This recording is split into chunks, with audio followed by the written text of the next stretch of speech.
బాపట్లలో వేగేసిన నరేంద్ర వర్మ కావాలా లేదంటే కోన రఘుపతి కావాలా బాపట్లకి ఎంపీలేగా? అండి కబ్జాలకే అడ్డాగా మారిన కోన రఘుపతి వ్యాపారాలు అందరూ ఎంత బాధితులు ఎంతమంది ఉన్నారు. ఎస్సీలు మరీ ముఖ్యంగా ఓట్లతో ఎస్సీలు ఓట్లతో గెలిచి ఏం చేశాడు, అభివృద్ధి ఏం చేశాడు, ఎక్కడ ఏం చేశాడు, ఎవరు ఎంత దుస్థితికి ఏర్పడిందంటే బాపట్ల అసలు రాష్ట్రం వదిలి పారిపోయే పరిస్థితిలో ఉంది ఇప్పుడు. ఎందుకు అంత మాట అన్నారు? కోన రఘుపతి గారు ఏమి చేయట్లేదా బాపట్లలో? అసలు పరిపాలనకి అసలు ఒక ఇది లేకుండా పోయింది. ఇక్కడ బాపట్ల దుస్థితి ఎలా ఉందంటే అసలు అస్తవ్యస్తంగా ఉంది. అసలు తను ఏం పరిపాలన చేయడం లేదు. అసలు అతని పరిపాలన మాకు వద్దు అని మేము మరీ ముఖ్యంగా కోరుకుంటున్నాం. ఎందుకంటే కబ్జాలకే అడ్డాగా మారిపోయింది బాపట్ల పరిస్థితి.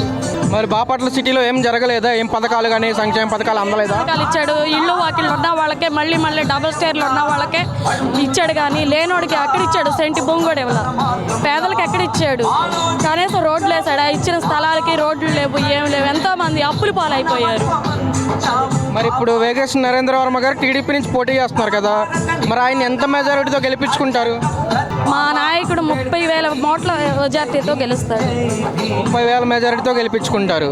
ఎందుకు అంత నమ్మకంగా చెప్తున్నారు? ఎందుకంటే ఆయన ఎంతో మందికి సహాయం అని అంటే ఎంతోమంది ఆయన ఇంటి ముందు కష్టం అని అంటే తను ముందుగా ఉండే వ్యక్తి కాబట్టి మేము అతనికి నాయకుడిని గెలిపించుకుంటాం. ఎందుకంటే ఎవరు బాధల్లో ఉన్నా సరే అతను వచ్చి పరామర్శించి సారు ఎంతోమందికి న్యాయం చేస్తారు కాబట్టి తను కావాలని కోరుకుంటున్నాం బాపట్లకి.